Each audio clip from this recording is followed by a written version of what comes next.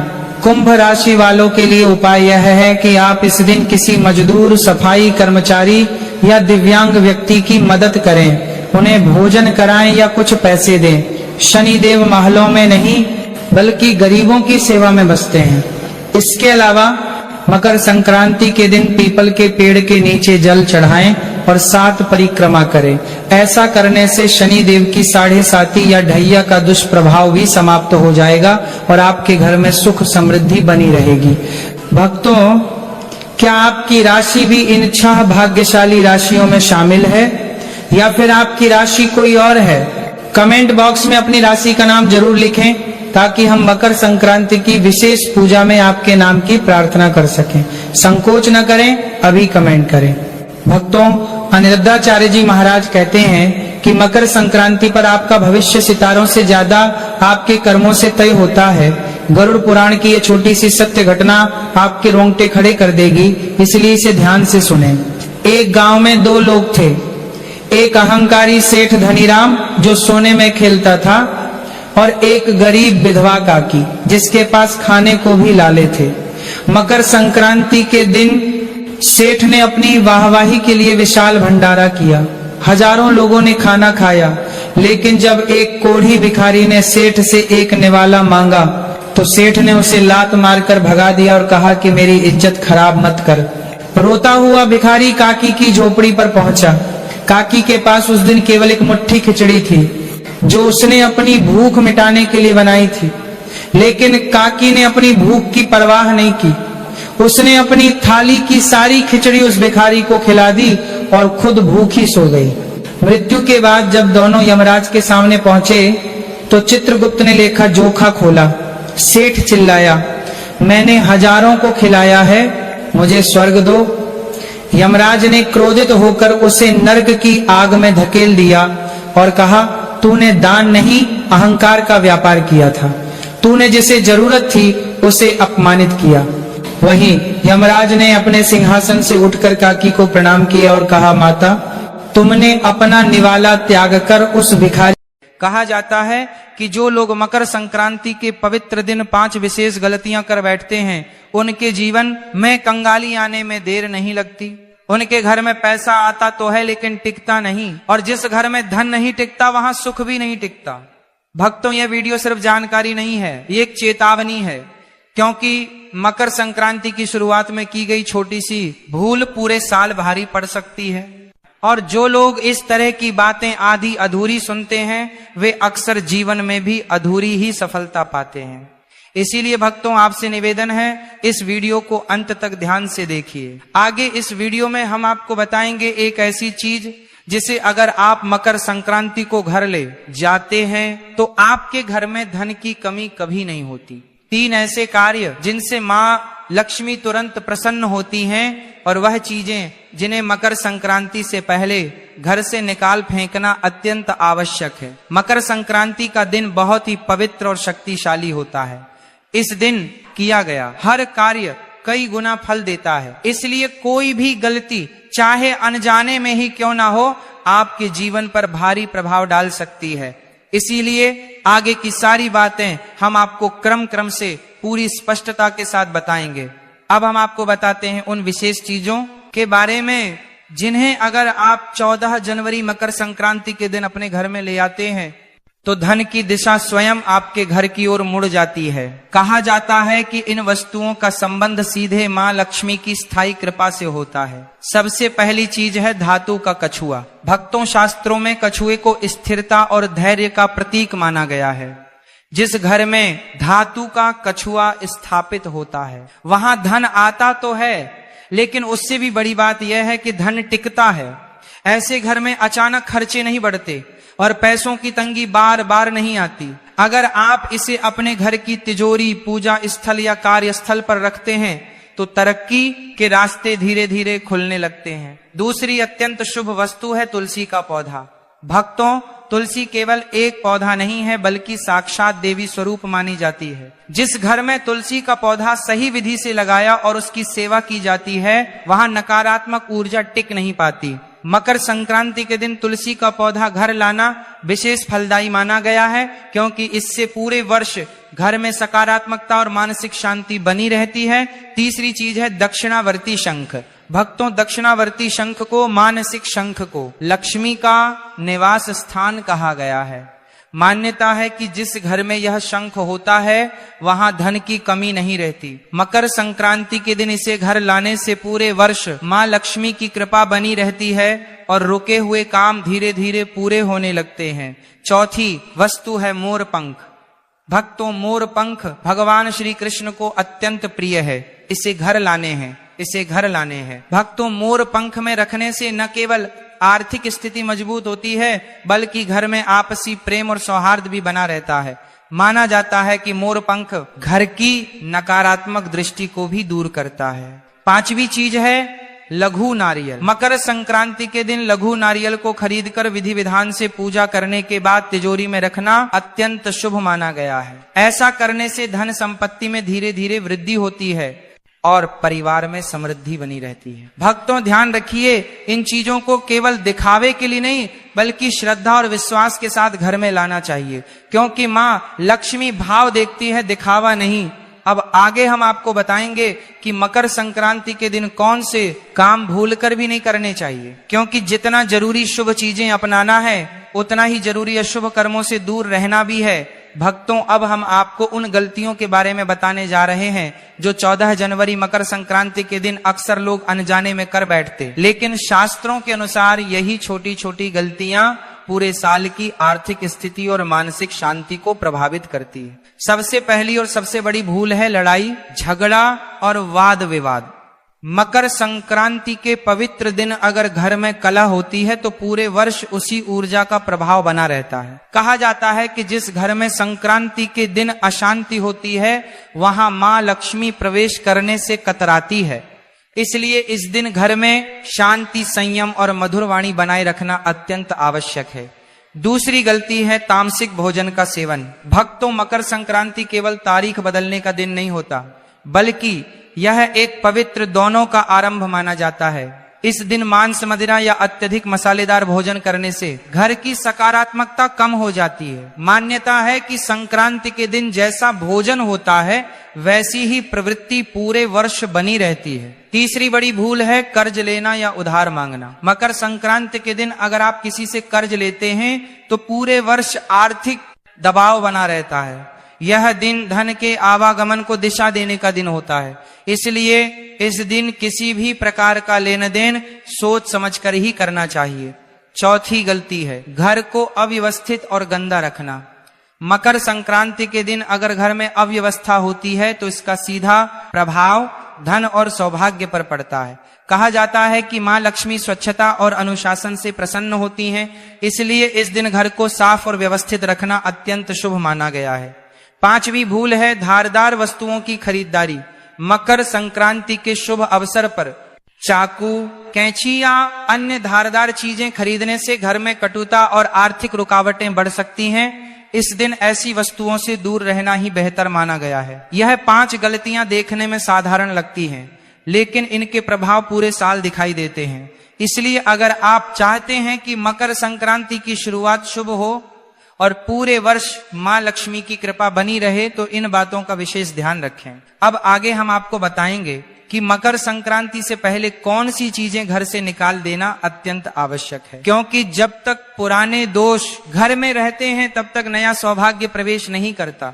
भक्तों, अब हम उन वस्तुओं के बारे में बात करने जा रहे हैं जो देखने में साधारण लगती हैं, लेकिन वास्तु शास्त्र के अनुसार घर में रुकावट, दुर्भाग्य और आर्थिक हानि को आमंत्रित करती है। मकर संक्रांति से पहले इन चीजों को घर से निकाल देना अत्यंत आवश्यक माना गया है, ताकि मां लक्ष्मी के आगमन का मार्ग साफ हो सके।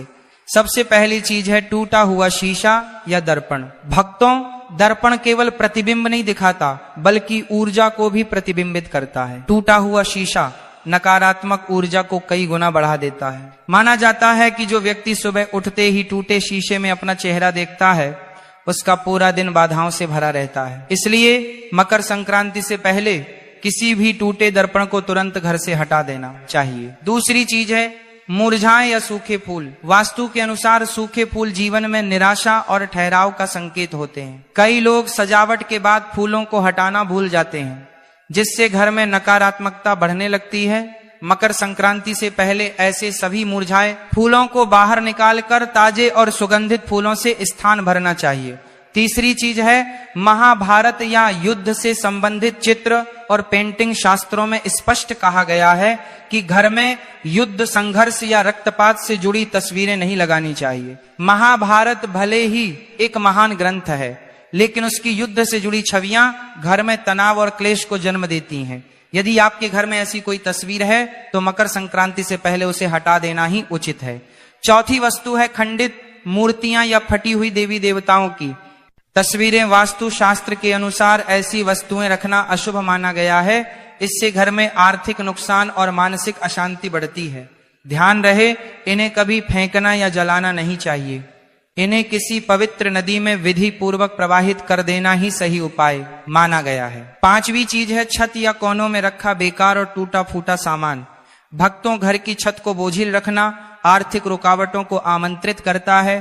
कई बार सफाई के बाद निकला कचरा छत पर जमा कर दिया जाता है, जो धीरे धीरे नकारात्मक ऊर्जा का स्रोत बन जाता है। मकर संक्रांति से पहले छत और कोनों को पूरी तरह खाली और स्वच्छ कर देना चाहिए।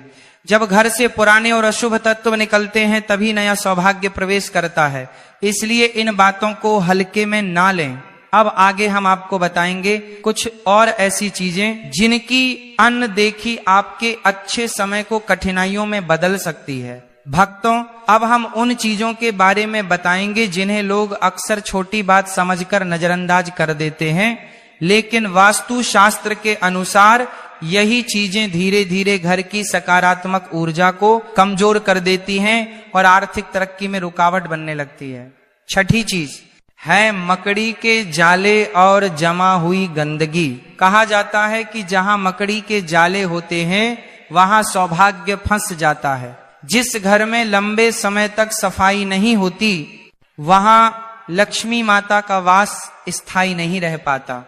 जैसे दीपावली पर घर की विशेष सफाई की जाती है, वैसे ही मकर संक्रांति से पहले भी घर के हर कोने को साफ करना अत्यंत आवश्यक है। सातवीं चीज है खराब या बंद पड़े ताले। भक्तों, ताला केवल दरवाजा बंद करने का साधन नहीं है, बल्कि यह भाग्य के द्वार का प्रतीक भी माना जाता है। जो ताले जंग लगे हो, टूटे हो या इस्तेमाल में ना आ रहे हो, वे घर में रुकावट और दुर्भाग्य का संकेत बन जाते हैं। ऐसे ताले करियर में अड़चन और धन के रास्तों को बंद कर देते हैं। इसलिए मकर संक्रांति से पहले सभी खराब तालों को घर से निकाल देना चाहिए। आठवीं चीज है पुराने फटे या उल्टे पड़े जूते चप्पल। वास्तु के अनुसार जूते चप्पल जीवन के संघर्ष से जुड़े होते हैं। घर में फटे जूते चप्पल रखने से संघर्ष और मेहनत बढ़ती जाती है, लेकिन परिणाम कम मिलते हैं। अगर कोई चप्पल उल्टी पड़ी हो तो उसे तुरंत सीधा कर देना चाहिए। मकर संक्रांति से पहले पुराने जूते चप्पल घर से बाहर निकाल देना शुभ माना गया है।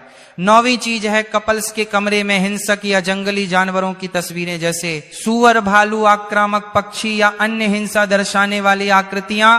वास्तु शास्त्र के अनुसार ऐसी तस्वीरें रिश्तों में तनाव और घर में अशांति बढ़ाती हैं। इससे आर्थिक स्थिरता भी प्रभावित होती है। इसलिए मकर संक्रांति से पहले, इससे पहले यह समझना भी आवश्यक है कि इसे मकर संक्रांति या उत्तरायण क्यों कहा जाता है और इस दिन की विशेष महिमा क्या है। हमारी सनातन परंपरा वेद, पंचांग और ज्योतिष के अनुसार देवताओं के यहाँ समय का क्रम हमसे अलग होता है। वहाँ 6 महीने रात रहती है और 6 महीने दिन के समान रहते हैं। हमारे एक वर्ष में उनके 1 दिन और 1 रात पूरी होती है। सूर्य देव निरंतर गति करते हुए 12 राशियों से होकर गुजरते हैं। जब सूर्य दक्षिण दिशा की ओर झुकता है और दिन छोटे होने लगते हैं तो उसे दक्षिणायन कहा जाता है। यह स्थिति तब बनती है जब सूर्य कर्क राशि में प्रवेश करता है। इसके बाद जब सूर्य धनु राशि से आगे बढ़कर मकर राशि में प्रवेश करता है तभी से उत्तरायण आरंभ होता है। मकर राशि में प्रवेश का यही क्षण मकर संक्रांति कहलाता है। यह प्रायः जनवरी में आता है, कभी 13, कभी 14 और कभी 15 जनवरी